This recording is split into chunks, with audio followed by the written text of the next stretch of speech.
wewe mtazamo wako ukoje bwana Dominic Salamba? Mimi binafsi kwanza nikiri kwamba ni miongoni mwa walimu wazuri wa soka la kisasa. Ukiangalia mpira unabadilika siku hadi siku, na ni kijana mdogo ambaye ameingia kwenye fani ya ukocha na ana CV nzuri, lakini kuwa na CV nzuri peke yake bado hakutoshi kufanya kupata mafanikio. Mimi binafsi naamini kwamba kwenye hiki ambacho amekionyesha ni kama vile bado hatoshi. Kwa nini? Kwa sababu ukiangalia Yanga katika msimu huu sio timu ambayo ilikuwa inasajili au inaanza msimu kwa ajili ya kwenda kutengeneza timu.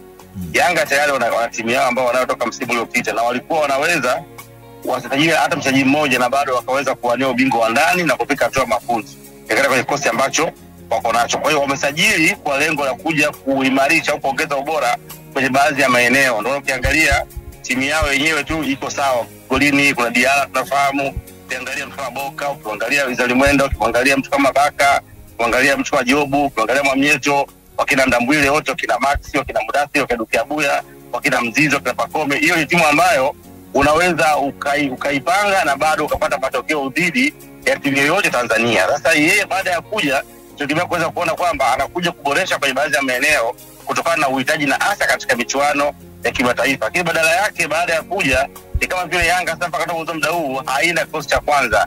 Yanga inaanza tena kutengeneza timu. Yanga inakosa muunganiko, kitu ambacho kwa upande wangu nafikiri changamoto na kwa mwalimu. Nitegemea aweze kuanza pale ambapo wenzake walikuwa wameweza kuachia. Kwa binafsi naamini kwamba kwa mbinu zake na uwezo wake kwa klabu ya Yanga ni kama vile amezidiwa, imempalia. Kwa hiyo klabu ni kubwa kuliko yeye.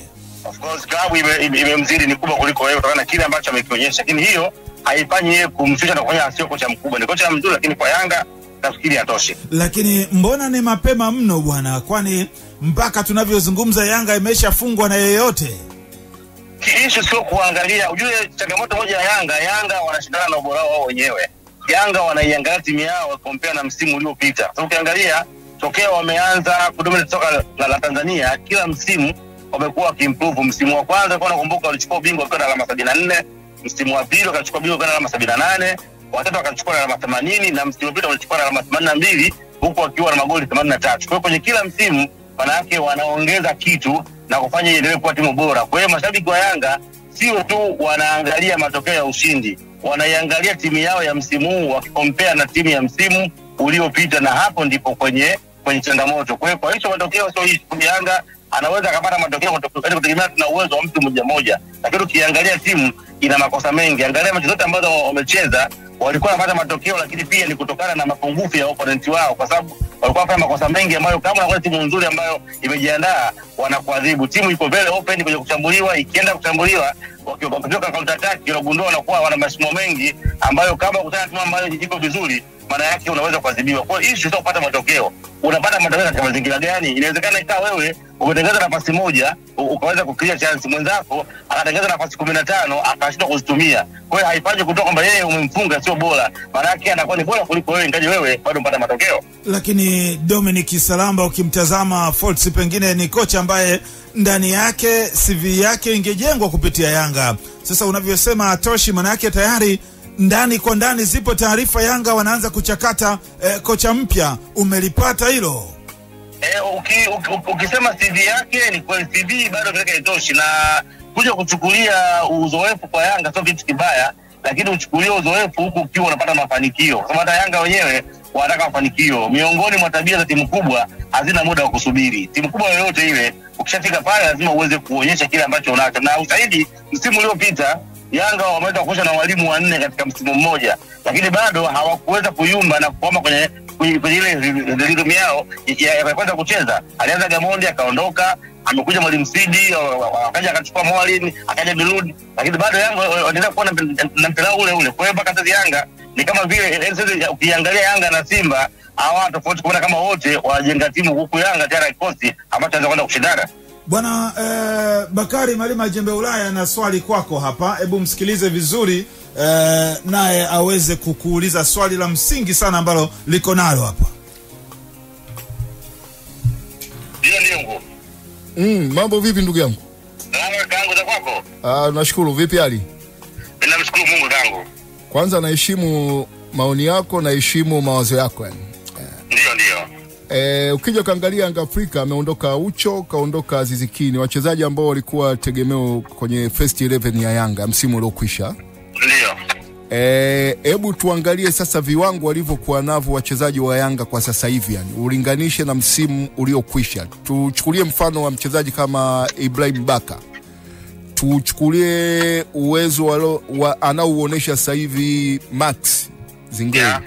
Tuchukulie uwezo anaouonesha sasa hivi Mudassir. Ndio. Ni uwezo waliokuwa nao msimu uliokwisha? Hapana, uwezo wao kidogo umeshuka. Kwa maana hiyo hapo uwezo umeshuka. Tunachokiangalia ni kitu kimoja. Inawezekana watu wakawa wameshuka viwango, lakini unaangalia rhythm ya timu inavyocheza. Kama unakumbuka wakati Yanga wako na Gamondi, Yanga ilikuwa inakosa matokeo kwa sababu ilikuwa inafika hatua wanachoka.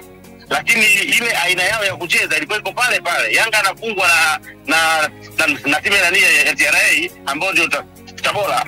Walikuwa wao wanaongoza kumiliki mpira, lakini walifunga magoli 3.